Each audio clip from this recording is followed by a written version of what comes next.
Hello everybody and welcome back to my channel. My name is Jay and I'm doing a reaction video to AVGN. Hold on one second. I just lower the picture down. Episode 222. This time he's talking about Gex Trilogy. So let's deal with the other, mascot for a video game console. So we had Nintendo had Mario, Sega had Sonic, and we have Gex. For original 3DO, that's when they had a time to put, I think it's the one they put the 3DO came out and say, put your toys away. They play with the real console, so they're like baby toy, calling Sega Nintendo baby toy. So let's check out an AVGN Gex Trilogy. Here we go. Back in the day, it was all about Nintendo and Sega. Yep. Nintendo had Mario, Sega had Sonic. These were the two big mascots of the video game arena. Nobody else could even come close. It was a two-party system until the character Gex came along representing the 3DO. Now, Gex was exclusive to the 3DO, just barely long enough for a sloppy crap to drop from a sloth's anus, because later that same year of '95, it was ported to the Saturn and PS1. So now both Sega and Sony had the Gecko on their side. Two sequels followed, which were on both the N64 and PS1, and until 2000, Gex was the mascot for the developer Crystal Dynamics, who are also known for Legacy of Kain and Tomb Raider. Now that I just spit out all that history, no one knows, let's talk about the character. What exactly is Gex? Well, he's a wisecracking, TV-watching secret agent Gecko, who's voiced by stand-up comic actor and writer Dana Gould, at least in the North American versions, who also wrote for The Simpsons from 2001 till 2007. So basically, Gex is just another green smartass like Michelangelo or Mondo Gecko. Yeah, remember Mondo Gecko? Or maybe it's more like the Geico Gecko. A talking gecko? Why? I'll tell you why. Because people trust advertising icons. Gex, 15 minutes could save you 15% or more on shitty games. Nice. So the game begins with a weird cutscene. I had just finished my usual morning routine of nude funkercise. What? Nude funkercise? Can somebody explain that to me? Or no? How about not? So the main hub is the media dimension, which is home to a bunch of TV channels that Gex has to travel through as he fights his way across a bunch of side-scrolling stages, each with a different TV theme, and ultimately has to go head-to-head with the main villain, Rez. All along, Gex keeps saying annoying one-liners. It's tail time! Just a bunch of random quotes, either throwaway jokes or references to movies or shows. You moved the headstones, but you didn't move the body! They're rarely well-timed and often just come out of nowhere. Number one, raise sheep. George of jungle. Sorry, Mr. Presley. Looks like bugs after the trucks. Hey, where's Jane's Honda? This is the worst health club I have ever Hey, where's Jane's Honda? Jeez, Gex is annoying. I guess it could be argued that Mario is just as annoying sometimes. Hey, where's Jane's Honda? But maybe we've gotten used to Mario. We put up with his shit. But this is like if I just blurt out unnecessary quotes any chance I get. I'm king of the world! Here's Johnny. There's no crying in baseball. Sometimes not only is it random, but it makes no sense. This place is weirder than 4th of July at Rick James' place. Huh. James. Rick James. 4th of July. I don't get it.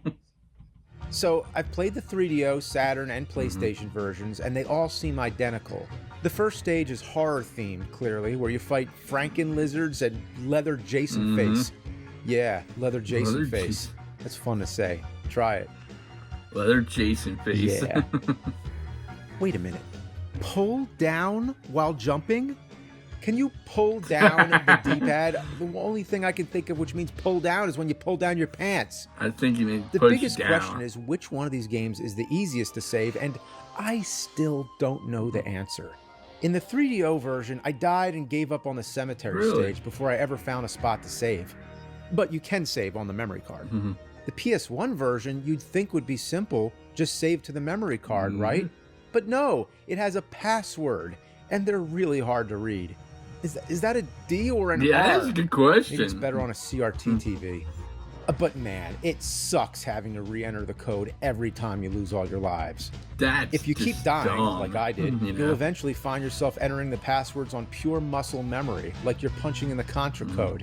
Except you only restart with 3 lives, so you bet your ass you'll be seeing the password screen a lot. That's just wrong. Somehow it gets No, worse because you you put the only save get in the memory passwords card after and beating everything. certain stages, like bosses, for example. Each stage has hidden VCR tapes that also give you passwords to quote-unquote save your progress. But if you lose all your lives and haven't gotten a password in a while, you gotta redo a bunch of shit in the hopes that you'll get further than you did last time. Wow. Even the best levels in the world get old when you're forced to replay them on repeat. Otherwise, how is the game? Has it committed any real offenses yet? Well, look, the graphics are nice for a 2D side-scroller. Very reminiscent of Donkey Kong Country from the year before, but maybe not what you would hope for a next-gen console on the brand new CD format. But hey, it's very colorful. The stages offer a lot of nice variety and cool things to look at. There's a cemetery, a cartoon land, jungle island, a kung fu themed stage, and the final Resopolis that's filled with acid pools, tubes, and moving platforms. The control is functional and unremarkable at the same time. It plays like a game. There's nothing weird going on. Yet. Like Beetlejuice threw up. Oh my I hate gosh, ads. the Give me a boss is second. chugging God knows what and then farting all over the place. He's farting! Ugh. Now come on, that's just toilet humor. Oh. Now let's get on with this buffalo diarrhea bullshit. One big thing with Gex is that he can stick to the ceiling and climb on walls, just like a real-life gecko. It's probably one of the more unique elements of the gameplay. Gex can even climb on some background walls, which actually looks pretty cool. But sometimes I don't know which walls I can climb on because the background texture is blending into everything. God damn it. Other times, it looks like I can climb, but the game just won't let me. There's collectibles right there. Now that kind of shit really grinds my gears, but what really gets me going are the bullshit deaths. Oh, that's just wrong. Well, that's gotta leave a mark. Another one bites the dust. Drop the ball there. Crash and burn. Game over, man. That's what Gex might say, but I'll just go with a simple, good old-fashioned fuck. Oh my God, it's Gamera. And I'm not joking. It is Gamera. He's got the rocket jets and even does the spin. The real character's name is Toxic Turtle, but it's Gamera. Gamera! Gamera! Gamera! Now listen to me, Grasshopper. Oh, fuck, the game froze. You gotta be kidding me. That's just wonderful. That would have been a perfect time to shut the fucker off. And it froze more than once. Way. But the game isn't too bad. In fact, I'd say it's a pretty decent side-scroller, except the stages stretch on way too long. Like this level from the cartoon world. It has a million doors you've got to go in and out of to get to the next part. The level just goes on and on for so long that everything starts blending together, so I forget which doors I've gone into already, and I start going in circles. The same could be said for a few stages like the rocket ship level and the final Kung Fu stage. They just never seem to end. Come on. One thing that could have helped would have been the ability to move the camera around so you can see what's below you to avoid stupid deaths like this. Some platformers have this feature, like the Flintstones movie game on Super Nintendo, and, well, this game really needed that since most of my deaths were from falling into bottomless pits and acid pools right below what I can see on screen.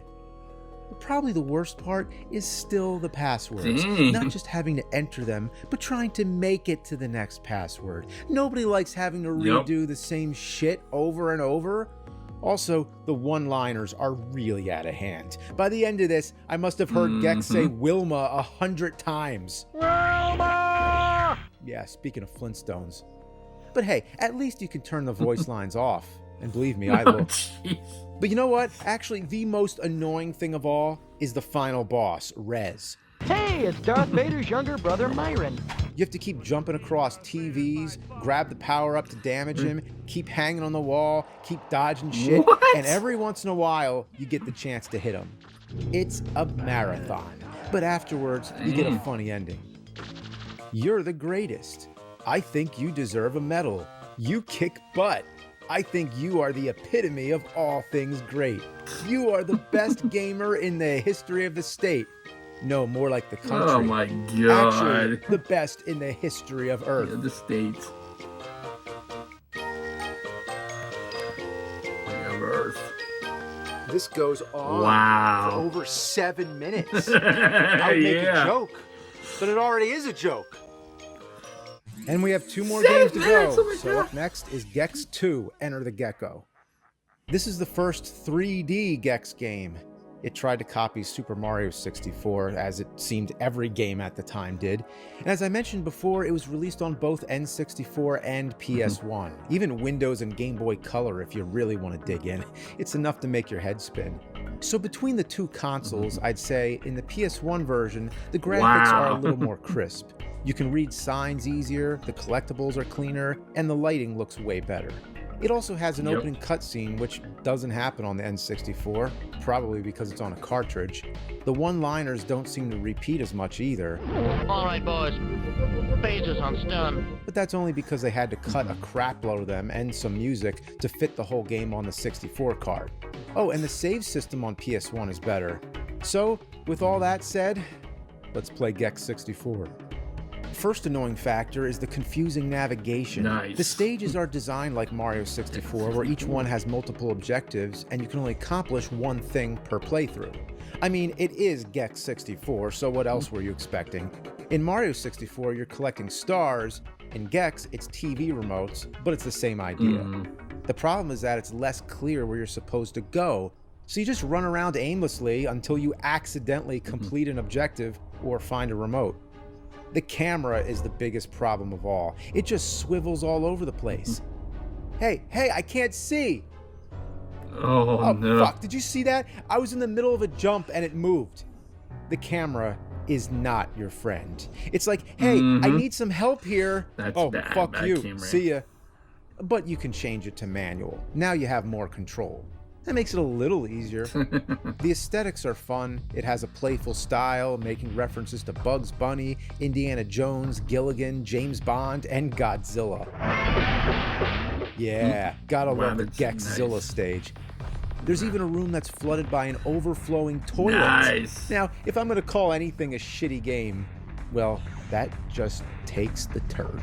Oh, Gex, don't lick the toilet. Oh, no, that is one sick puppy.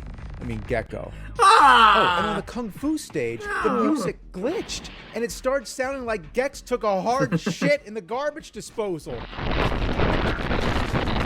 Man, just listen to this. It's like a jackhammer to the ear.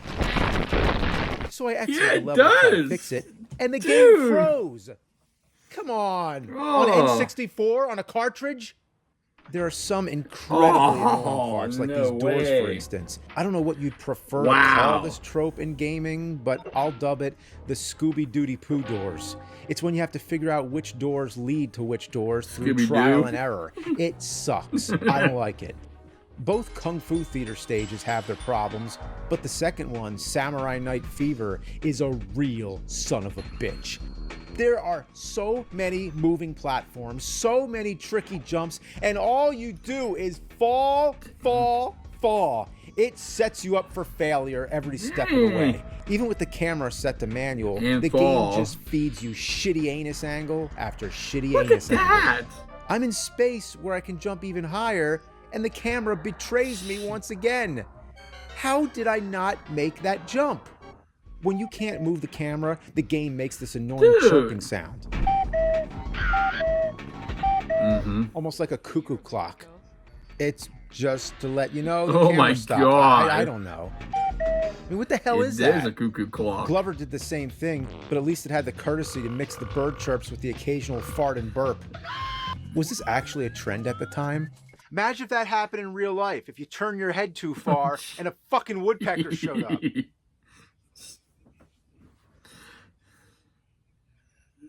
Oh, I'd be punching that thing. Then there's the N64 exclusive Titanic stage, where you have to use Gex's tail bounce to jump on shit. Oh, no. What was all this supposed to be anyway? Bunch of misplaced doorknobs and faucets?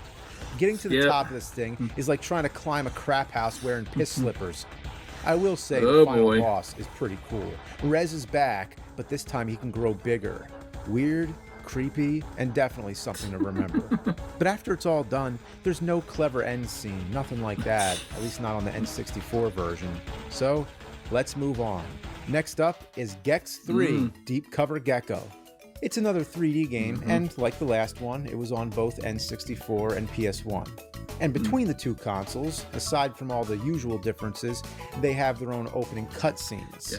At least N64 has one this time, but it's just a bunch of magazine covers and newspaper headlines flying at the screen while a random British voice tells you the plot. It all came to an untimely end when Agent Extra was mysteriously kidnapped. On PlayStation, Gex is now a full-on secret agent or something, and has a conversation with a large-breasted FMV woman. Yeah, they put a real-life actress in the game, similar to Vincent Schiavelli in Corpse Killer. Except this time, it's Marlais Andrada from Baywatch as Agent Extra, so I'm sure it drew a few more eyeballs. Hey, speaking of secrets, you want to see my... Gex. What the fuck? Anyway, I'm going to play N64 again because at this point I just played all of Gex 64, so it seems silly to adjust to a whole new controller layout. Typically speaking, you want things to be bigger in a sequel. Whoa! An evolution, not just a regurgitation of the same shit you swallowed before. More things to do than you did in the last game, you know. And Gex 3 actually does that. There are more stages to play, with more variety between them, more power-ups and costume changes, and even more collectibles to collect. Speaking of collectibles, I haven't really gone into those yet, but essentially if you find 50 fly coins in a level, you earn an extra life. If you collect all 100, you get a remote. But if you die first, you're fucked. Unless you find a checkpoint mid-level, you need to re-find every single collectible every time you die. Swinging for the fences, baby! In Gex 2, when you die and come back, your total collectibles stay the same. So why'd they feel the need to change this? Is it such a bad thing for people to get more extra lives? And Gex 2 even had cooler collectibles, since we're getting real petty at this point. Why do we go from a system with collectibles that changed form and matched each stage's theme to generic golden fly coins like the first game? We went backwards. It discourages wanting to pick the things up altogether, but they are your main source of extra lives, and those fucking remotes are hard to come by. So even if you try to tell yourself that you're not going to pick them up, eventually you'll find yourself slipping into bouts of madness hunting for all 100 fucking fly coins. And then you die after finding 99 of them and start considering giving yourself a lobotomy before attempting that shit again. But you do. Like I said, the stages feature a lot more variety this time. The levels are still broken up by different themes or TV shows, but none of the themes repeat like they did in Gex 2. Gex has a different outfit for almost every stage too. Sherlock Holmes, a gladiator, an Egyptian pharaoh, a mobster, Little Red Riding Hood, and Dracu-Gex, to name a few. He's got more wardrobe changes than Mel Brooks in one of his films. One stage is Christmas themed and has you battling snowboarding elves and Santa Claus to the death. You're on the list. Another stage lets you drive a tank and blow up a city, while another takes you all over a pirate ship. There's even a stage where they do the good, the bad, and the ugly whistle, and Gex dresses as the man with no name. How fucking badass is that? You feel lucky, punk? Wait, does that say what I think it says? Is that a Donner Party reference? You know, the Donner Party who resorted to cannibalism to survive? And I thought this sign was a little much for a Nintendo game. That's pretty crazy. And wait, what's that sign coming into view? Visit Pooptown, USA? Pooptown? You're shitting me, right? Oh my God. I think I see it on the horizon. Holy mother of God. That is one big pile of shit. What? And it's covered in nuts. No! That's gross. I'm riding an ass on a turd. Oh, Gex, don't lick the turd. Yeah, those peanuts are not sanitary. Much like the last game, all the stages are connected by a hub world. This time, apparently, Gex's secret item cave, where you can run around and decide which order to play the stages in. Yeah, I mentioned Mario 64 a lot, and not only did it revolutionize the 3D platformer as a whole, but it also solidified that if you're gonna make one of these things, then everything needs to be connected in a hub. Yeah. Whatever happened to a simple map? You know, like Gex 1? No, that would be too easy. So you have to run all over the fucking place, searching high and low for minutes at a time just to play the next stage so that you can collect enough remotes to challenge the bosses. It's tail time! You can tell wrestling was still really hot in '99, just in case anyone forgot, because the first boss fight is a wrestling match against Rock Hard. The boss music even sounds like a crappy wrestler's theme song. Yeah. That's the bottom line, 'cause Rock Hard says so. Oh, that's messed up. Now it's fucking personal. Hit me, go on, hit me! Oh, you gotta be fucking kidding me, right? He turned me into a basketball? Oh, the fucking Oh, disrespect. jeez. Beating the bosses nets you the key to the next section of the hub world and your next slew of levels to find.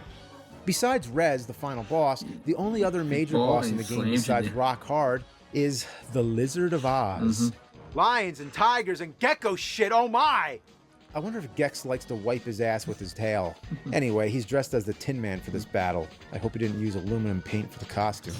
Just avoid the annoying TV enemies and shoot him in the giant dumb face with the cannons that appear, and you're one key closer to the final battle.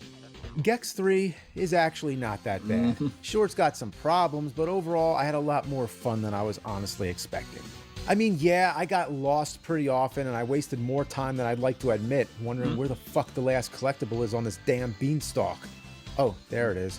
Pretty much if you liked Gex 2, you're probably gonna like Gex 3. They even fixed the camera, mostly. I mean, I just don't think I can bring myself to hate a game that brought us Poop Town, USA. After beating the final boss on N64, the game ends on another wet diarrhea fart to the face. We cut to Gex's rad, bow-tied fucking turtle butler Alfred relaxing on the beach. Yeah, British butler named Alfred. So original. Remember that random British voice I mentioned in the beginning of the game? Yep, that was Alfred. Alfred. He thinks that he rescued Extra all by himself. He tries saying Gex couldn't have done it without his help, like his tooltips in game were really all that helpful. Entering the training area should allow you to brush up on your skills. No fucking kidding. Yeah, and he drops some sequel bait. Mr. Gex and I will return soon. Ta-ta for now. But this would end up being the last Gex game, so I guess it was just wishful thinking. Like the ending of the Super Mario Brothers movie, the '93 version. And that's basically it. Like I said, hot, wet fart to the face. Not that great. So that was the Gex Trilogy. And to be honest, it wasn't as bad as the shit I usually play. It was kind of middle of the road, which is where the horse shit usually lands. Yeah, it's a horse and buggy kind of road. But anyway, the thing that really bummed me out was the ending. It was so lackluster. I wonder if the PS1 ending is any better. Well, that's what YouTube is for, so let's check it out. And then, after he showed me his entire collection of Star Trek bloopers, he asked me to marry him. That's my dad. Good thing I got you out of there when I did. As I was saying, Extra, my love, it's tail time. Come here, you silly gecko. Oh, Gex. You know what? I was fine with the first ending. Fuck you, you gecko motherfucker! Damn!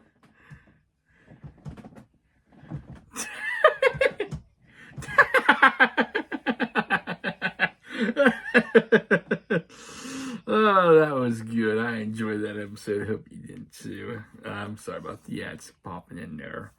So, that was great. I'm looking forward to his next episode. Well, we can tell that we know why. Nintendo's family friendly. You can tell Sony doesn't care, you know. So, if I have my choice, I'll get the Sony version. So, yeah. It doesn't have to have Nintendo too, but it's your choice. Anyway, hope you enjoyed my reaction. Hit that like button. Tell me what you think of the episode. Also, if you're new to my channel, smash that subscribe button. Turn on notifications so I won't miss an upload. And I hope you have a safe and wonderful Wednesday. I'd like to say thank you to all my subscribers for subscribing and supporting me throughout the years, liking, commenting, and sharing. Without you, I won't be doing these. So thank you, everybody. Hope you have a safe, like I said, Wednesday. Till then, take care, stay safe, stay humble, and be a blessing.